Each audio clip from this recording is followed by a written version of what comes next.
Hello and welcome.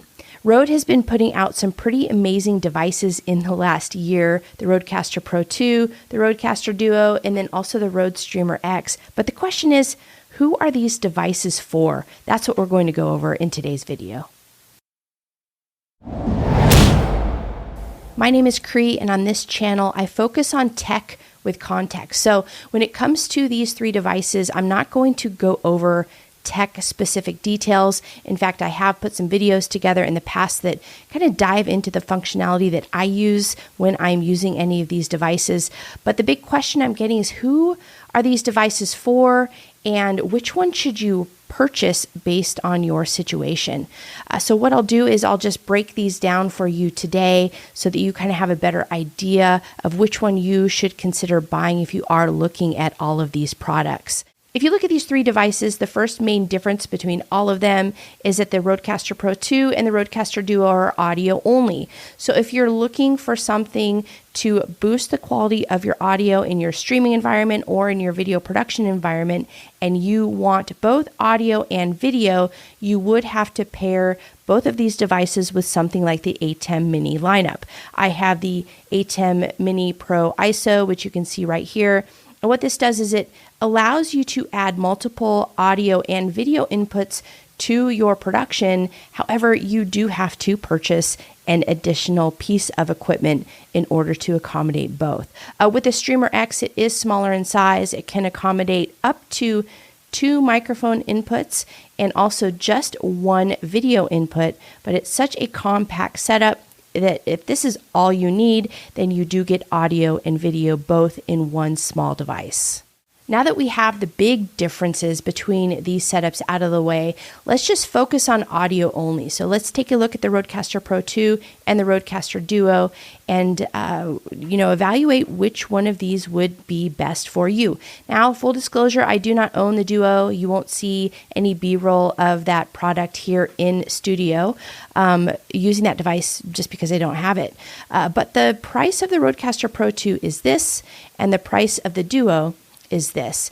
And just, without going into all the functionality, the functionality availability in both of these devices is pretty much the same.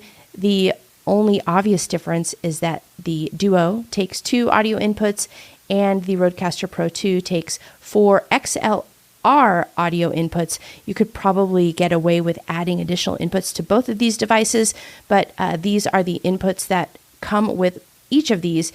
And in my opinion, if you look at those prices, you may as well get the RØDECaster Pro 2 just in case you ever need 4 audio inputs.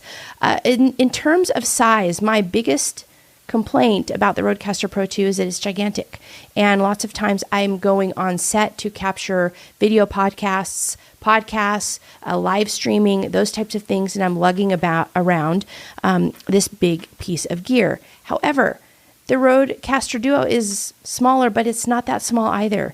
I feel like if I am lugging around a big piece of audio equipment, I'd rather just have the RØDECaster Pro 2. All live streaming types of setups that I've worked in, I've needed at least 3 inputs. One for the presenter, one for a co-presenter, and then I like to have a microphone for the audience so that when somebody has a question, we can pass that microphone around, and those who are tuning into a live stream for an event can hear all the audio, and then also I'm capturing it for the edit at the end of that production. And as I mentioned earlier, if you want to add video to this, you are going to need an additional video device. And for me, when I am shooting anything that is going to be a video podcast, I'm using at least 3 cameras. Same with an event type situation, I'm using at least 3 cameras. Even here in the studio, there are times when I'm using 1 camera like today, but if I ever want to have a 2 system setup, or if I ever want to live stream and have a multi-camera setup, I may as well just have the RØDECaster Pro 2, which has the 4 XLR inputs, and then also have something like the ATEM Mini Pro ISO, which I have here, which will take up to 4 video inputs. So at the end of the day, if you are audio focused only, there is a chance that you'd want to expand into video at some point in the future. So in my opinion, you should just go with the RØDECaster Pro 2, pair that with a similar setup that I have, as long as that additional equipment is something that makes sense for you, then when it comes to those devices, that's the route I would take. So let's move on from the RØDECaster Pro 2 and the Duo, and let's talk about the Streamer X, this small compact device that I'm using every single day. So when it comes to the RØDECaster Pro 2 in my studio setup, I'm only using that in multi-audio situations. So if I'm recording a podcast or some sort of a live stream. So I'm using that sometimes, not all the time. But the Streamer X is something that I use every single day. I'm using it for any meetings, any conference calls, any live streams that I'm doing here from the studio that are solo for me. I only need one audio input, one video input, and this is such a nice small package that I've really enjoyed incorporating into my workflow here in the studio. I will say with the audio, if you are using the Rode Wireless Go 2 or the new Rode Wireless Me, I think that's what it's called, you can pair that with the Streamer X. So you can do this very easily. In this type of a situation, you could use an adapter and use two wireless audio inputs if you really wanted. But, for me, if I have two audio inputs, I'm also going to want two or more video inputs. So the Streamer X works really well for me. Apart from everyday circumstances where I'm on conference calls with people, the other situation that I'm using this for is to record videos like this. I've turned this small device into a really compact YouTube audio and video capture setup. So I am using the Atomos Ninja 5 to do this. What I can do is I can run both audio and video through the Streamer X, and I can send it all over to the Atomos Ninja 5, and I can record high quality 4K video. So the thing about the audio input on the Streamer X is it does accommodate 4K. It also can accommodate high gain mics, just like the RØDECaster Pro 2 and the Duo.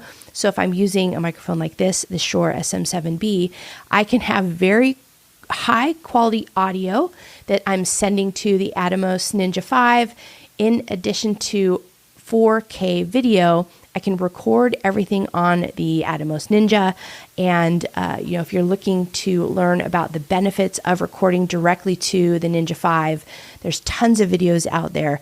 This small setup is so great. I have a monitor. I can view myself. I can record to that monitor. I can adjust all my audio and video presets in this device. And I've really grown to love this compact device. It can do a lot more than what you originally look at it, what you can actually do. So the other cool thing about the Streamer X that I am learning more about, it has built-in MIDI. That means that you can use if this, then that statements in your studio to set up things like your lights, to turn them off and on, different sound effects. You can add different music to each of these buttons. And if you are setting up a YouTube studio, this is something that you should just consider. Now, the RØDECaster Pro 2 and the RØDECaster Duo also has this functionality. Again, the Streamer X only has 4 pads, 4 buttons. You can scroll over 3 times, so that gives you 12 programmable buttons on the Streamer X. Obviously, there's more on the RØDECaster Pro 2, but for such a compact setup, to be able to program this for a YouTube studio setup, to be able to program everything around you, and it's just you working the camera and your audio and all of your equipment, that's pretty cool. You can record to the Ninja 5. All you have to do is export that, and you're ready to edit. It has certainly streamlined my workflow, and I am really enjoying it so far. So which of these devices is right for you? It really just depends on however you're going to use this. For me, I like to use the Streamer X on an everyday basis. I'm also slowly incorporating it into my video YouTube production workflow. But when it comes to client work, I have the RØDECaster Pro 2. Like I mentioned before, the RØDECaster Duo is a great option. It has the same functionality, but you're limited to the number of inputs. So if you're going to invest in a piece of gear, in a piece of more professional gear to make your audio stand out, I would recommend going with the RØDECaster Pro 2. You can do up to 4 XLR inputs, pairing that with something like the ATEM Mini Pro ISO or your ATEM Mini device of choice. And then you have a pretty small sized full production setup to do whatever it is that you want to do, either in studio or if you're going out to record for your clients. So before you leave, don't forget to subscribe and hit the thumbs up. Thanks as always for tuning again, and I'll see you again in next week's video.